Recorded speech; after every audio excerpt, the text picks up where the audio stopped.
and a very warm welcome to all of you. Let me begin this show by wishing you a very happy new year. Yes, welcome to the first day of 2025, where a brand new season of excitement, triumphs and unforgettable moments begins.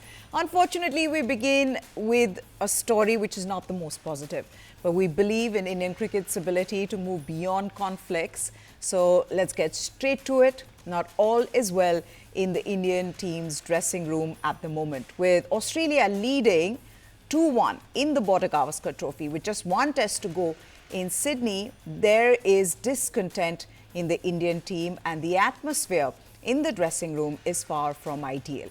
Now, according to a report in the Indian Express, head coach Gautam Gambhir had some strong words for the team after their loss in Melbourne, as they lost 7 wickets in just 20.4 overs in the final session on day 5. Gambhir said in that team dressing room, "Bahut ho gaya," which means I've had enough. According to the report, Gambhir didn't take any names, but in his speech, he spoke of how players are not playing according to the situation, but instead were doing their own thing in the name of natural game.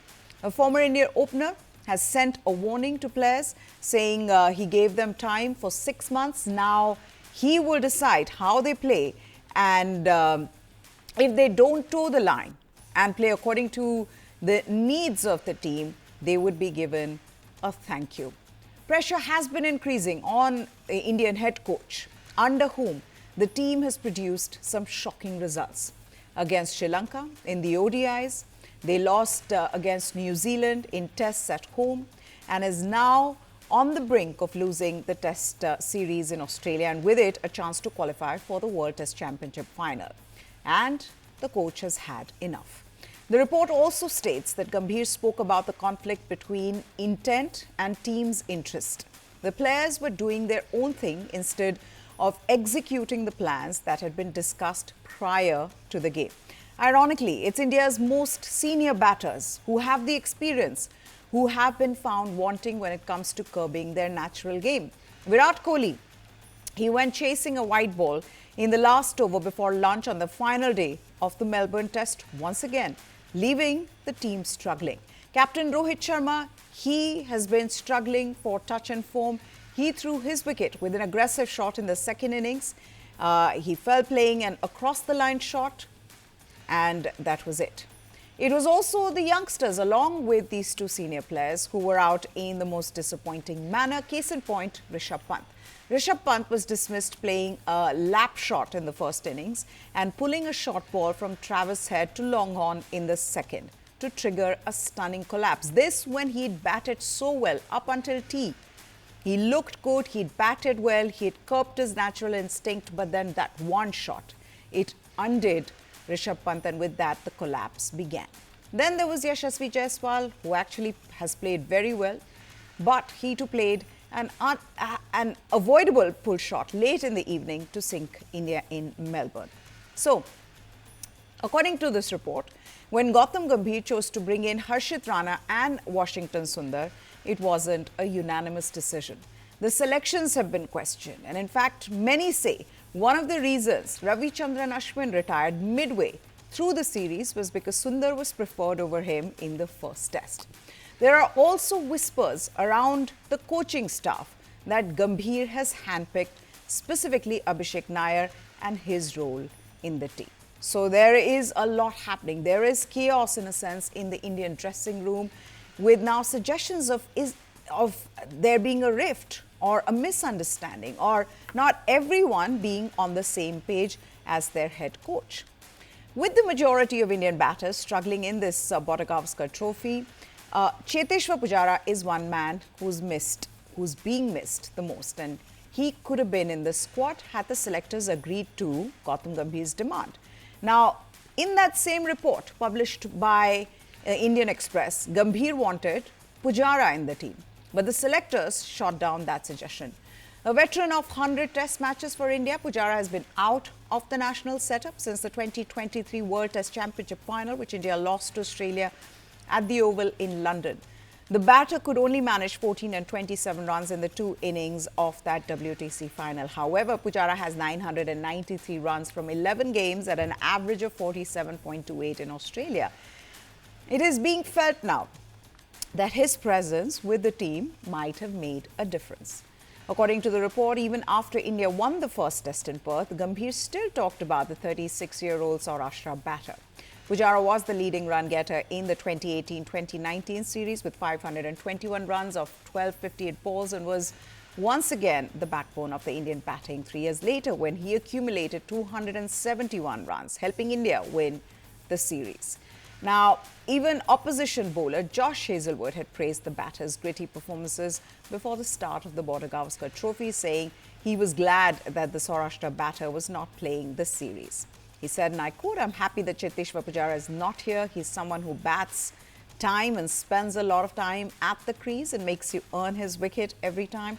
He's done well in Australia and previous tours. I mean, there are always first-class young players coming into the team." Now, in October, Pujara slammed his 25th Ranji Trophy 100 and converted it into his 18th plus first-class double 100 in the second round for Saurashtra against Chhattisgarh in Rajkot. With the feat, he is only behind Don Bradman's 37, Wally Hammond's 36 and 22 double hundreds by Patsy Hendren in that list of top batters with first-class double centuries. So, a lot of things are coming out. There has been a leak in the Indian dressing room. We've got you the details of it. There's another one where they're talking about a senior player who is being called as Mr. Fix-It, who has captaincy ambitions. Now, you have to try and guess that one because the name has not been revealed, but it's a senior player who's had captaincy ambitions, and he's the one who is really trying to fix problems in the side, especially in the absence of Rohit Sharma, when Rohit Sharma wasn't available in the first test. Now, India's pace spearhead Jasprit Bumrah on Wednesday bettered Ravichandran Ashwin's all-time rating point record by an Indian in the latest ICC rankings. Ashwin's highest rating was 904, achieved in December 2016. The 907 ranking points also placed Bumrah as joint 17th in the all-time list with Derek Underwood of England. Ahead of the Boxing Day test last week, Bumrah had equaled the record 904 points held by Ashwin in the ranking for bowlers. However, another super performance at the MCG where he got 9 wickets, albeit in a losing cause, helped him consolidate his lead as the #1 test bowler in the recent update. Australia skipper Pat Cummins, he earned 15 rating points following his 6 wickets at MCG to jump a place to #3. He also secured a 3rd place in the test all-rounder ranking after he notched up 90 vital runs across 2 innings during Australia's 184-run win in the 4th test. Opener Yashasvi Jaiswal's 82-run first innings knock in the Boxing Day test saw him jump a spot to a career-best 4th with 854 ranking points, while Nitish Kumar Reddy's maiden test century leapfrogged him 20 places to 53rd in the test batting rankings. Australian wicketkeeper Alex Carey has backed Mitchell Starc to be ready for the decisive 5th in the final test of the series against India, which starts in Sydney. Despite doubts over the fast bowler's fitness, Starc was sent for back scans after clutching his ribs and side in the latter stages of Australia's thrilling 184-run victory in the 4th test in Melbourne, which earned Pat Cummins' side a 2-1 series lead.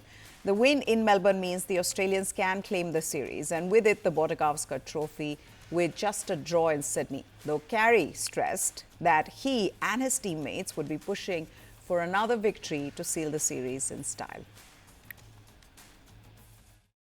Go into this series, the last game, 2-1 up. It's great for the group, but another opportunity to win a Test match. We always play to win the game, and then I guess work backwards from there. So a good position, but I still think this group's really keen to come here, put our good foot forward.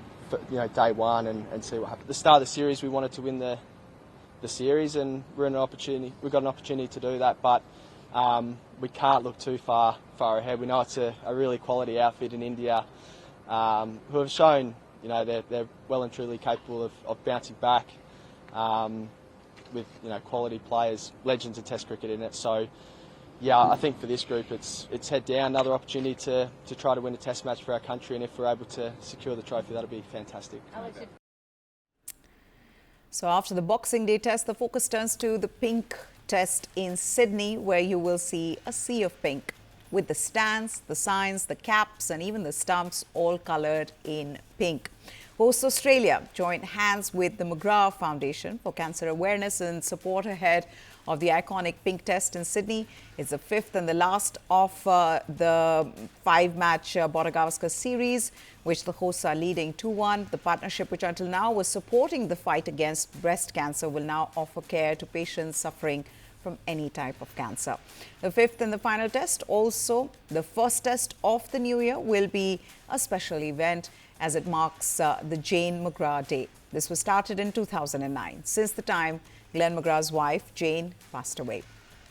The Australian players who wore or who wear the baggy green happened to wear pink caps on that day. Jane McGrath passed away in 2005 when Glenn McGrath was an active player.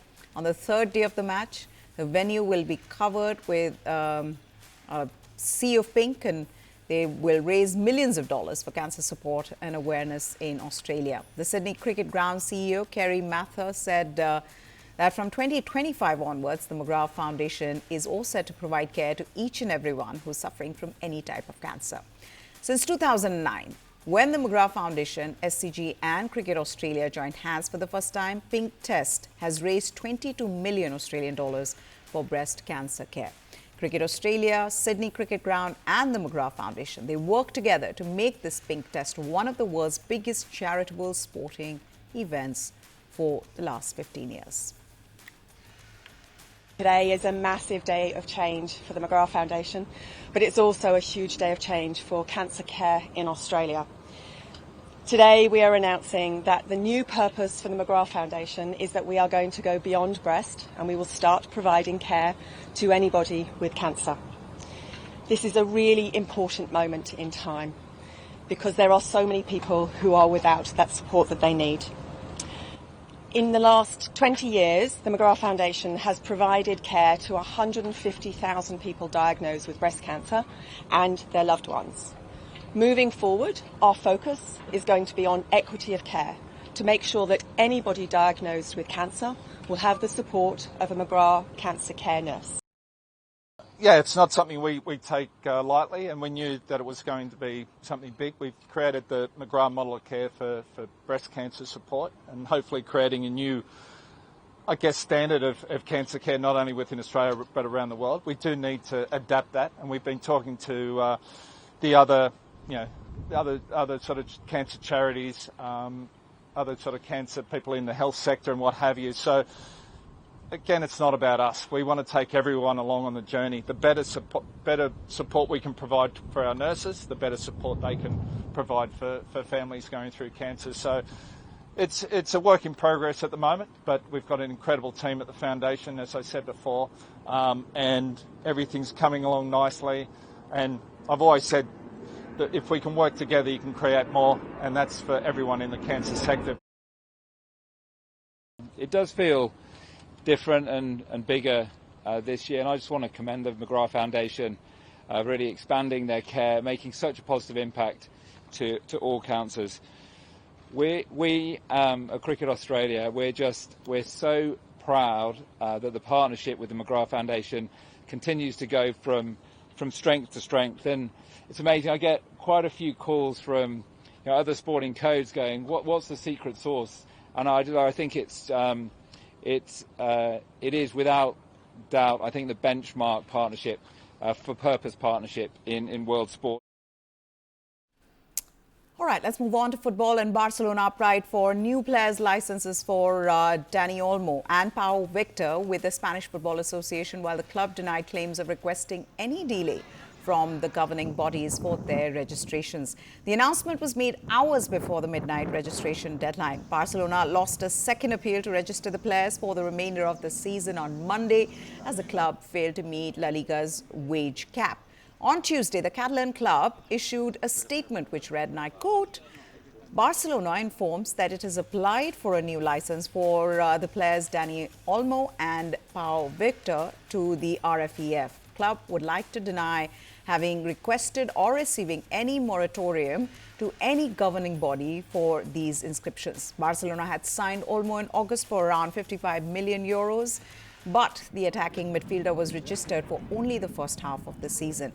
The club managed to register Olmo and forward Victor after long-term injuries kept first-team players out of the squad for months, allowing Barca to allocate a portion of their wages. Efforts to extend both registrations have hit repeated roadblocks, with Barcelona's appeals dismissed by La Liga and various judicial authorities.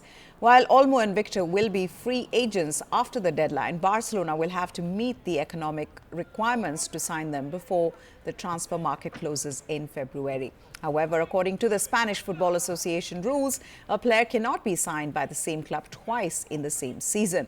Barcelona is reportedly planning to raise funds by selling VIP box seats at the Camp Nou stadium, potentially generating over 100 million euros, subject to La Liga's approval. Meanwhile, the Spanish league said later on Tuesday, however, that Barcelona have not provided any alternative that, in compliance with La Liga's economic control regulations, would allow them to register any player as of January 2nd. The club is currently third in La Liga, trailing leaders Atletico Madrid by 3 points, and will play against Barbastro in the Copa del Rey on Saturday. Real Madrid held a public practice session to mark the new year on Tuesday at the Alfredo Di Stefano Stadium in Madrid. Thousands of fans, they packed the stadium to watch the players during the traditional end-of-the-year event, as regular practice sessions happened behind closed doors. Real Madrid finished 2024 in second place in the La Liga standings, 1 point behind rival Atletico Madrid. The session got underway with a warm-up, and then the players worked on ball circulation, finishing with shooting at goal. They then performed possession drills with intense pressure and concluded with a game on a small pitch where the fans were delighted with the goals and the technical skills on display from the players. Ancelotti's boys continued their preparation for the first game of 2025, in which they will face Valencia on Friday. It has been great, very nice. It's the first time we come to a Real Madrid training session, and it has been great. This day is the best, it's been fabulous. The best player in 2024 was clearly Winnie. He deserved the Ballon d'Or, and in 2025 it will be Winnie again. But Mbappe is getting in great shape, so we think it will be Mbappe. I would say two, Bellingham and Vinicius. The two about the same. One was a surprise and did everything and moved the team like he had been there all his life. The other one was the finisher, who won many games and finals, and it's true that he was the most consistent and decisive in the key moments. I think Mbappe, I think he has to stand out and score many goals. And the rest are going to do, like always, win, win and win, like we do as the Real Madrid. The search is on for the first female F1 world champion, with teenager drivers from around the world being put through their paces at a professional driver development camp in Austria.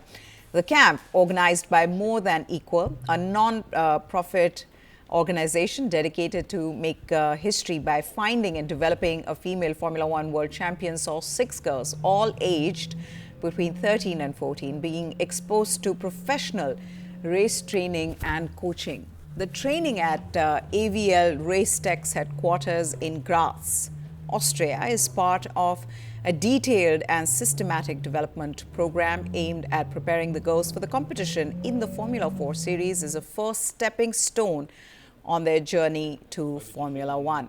A full-motion driving simulators, they allow the girls to hone their skills in a safe but realistic environment under the watchful eye of AVL Race Tech engineers.